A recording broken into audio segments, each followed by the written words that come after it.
Good morning student. आज के आमी आरो एकटी नतून टपिक निये हाजिर हयेछि जेटी होच्छे स्टैटिस्टिक्सेर दिक थेके खूब इम्पोर्टेंट विभिन्न पुरस्कार।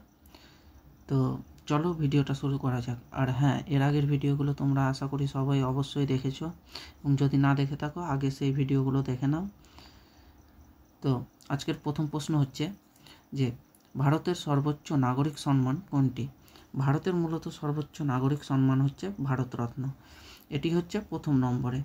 एबं द्वितीय नम्बरे होच्छे पद्मविभूषण, तीन नम्बरे रयेछे पद्मभूषण, चार नम्बरे रयेछे पद्मश्री। এই তিনটে কিন্তু পদ্ম পুরস্কার।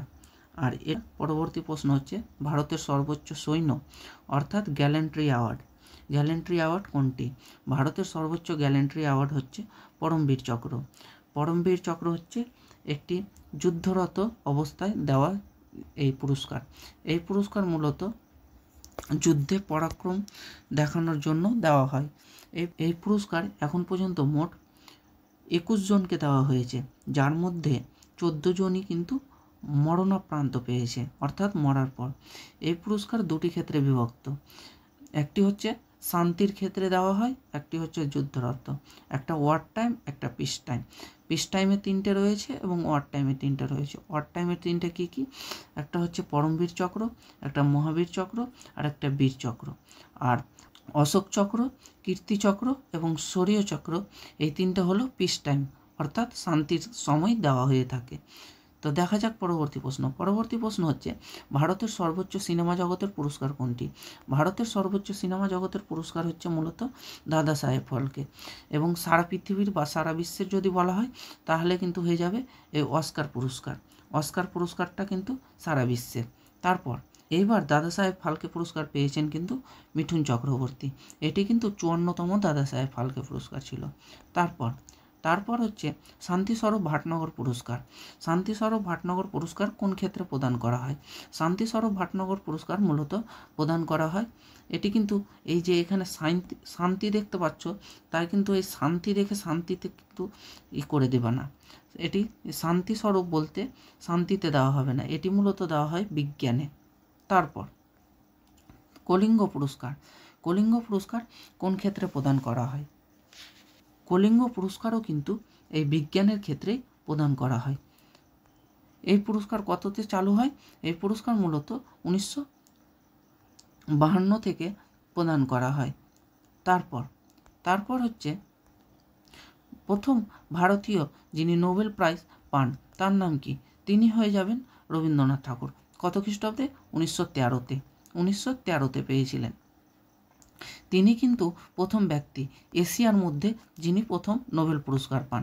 নোবেল পুরস্কারটি কিন্তু দেওয়া হয় এই আলফ্রেড নোবেলের নামে। তিনি কিন্তু ডায়নামাইট আবিষ্কার করেছিলেন। তারপর হচ্ছে অর্থনীতিতে প্রথম ভারতীয় যিনি নোবেল পুরস্কার পান। অর্থনীতিতে কিন্তু প্রথম ভারতীয় নোবেল পুরস্কার বলতে গেলে হয়ে যাবে এই অমর্ত্য সেন। কত খ্রিস্টাব্দে পেয়েছিল, 1998, 1998। এবং দ্বিতীয় ব্যক্তি যিনি তারপর অর্থনীতিতে নোবেল পুরস্কার পান তিনি হয়ে যাবেন অভিজিৎ ব্যানার্জি। কত খ্রিস্টাব্দে, 2019-এ। তারপর হচ্ছে এই যে এখানে দেখতে পাচ্ছ যে এখন পর্যন্ত পাওয়া মোট 10 জন ভারতীয়। তারপর নোবেল প্রাইজ কোন দেশ থেকে প্রদান করা হয়। নোবেল প্রাইজ দুটি দেশ থেকে প্রদান করা হয়, এক সুইডেন আর একটি হয়ে গেল নরওয়ে। নরওয়ে থেকে কিন্তু শান্তিস্বরূপ নোবেল পুরস্কার প্রদান করা হয়, বাকি 5টি সুইডেন থেকে প্রদান করা হয়। তারপর হচ্ছে সর্বকনিষ্ঠ যিনি ভারতরত্ন পুরস্কার পেয়েছিলেন। সর্বকনিষ্ঠ ব্যক্তি যিনি ভারতরত্ন পুরস্কার পান তিনি হচ্ছেন এই যে দেখতে পাচ্ছ ছবিতে সচিন টেন্ডুলকার। ইনি কততে পেয়েছিল, 2014-তে। 2014। তারপর হচ্ছে পুলিৎজার পুরস্কার কোন ক্ষেত্রে প্রদান করা হয়। এখানে কিন্তু প্রশ্নের মধ্যে উত্তর রয়েছে। জার অর্থাৎ জার থেকে জার্নালিজম। জার্নালিজম মানে সাংবাদিকতায় কিন্তু পুলিৎজার পুরস্কার প্রদান করা হয়। তারপর হচ্ছে প্রথম ভারতরত্ন পুরস্কার প্রাপক মহিলা। প্রথম ভারতরত্ন পুরস্কার প্রাপক মহিলা কে ছিলেন। তিনি হয়ে যাবেন ইন্দিরা গান্ধী।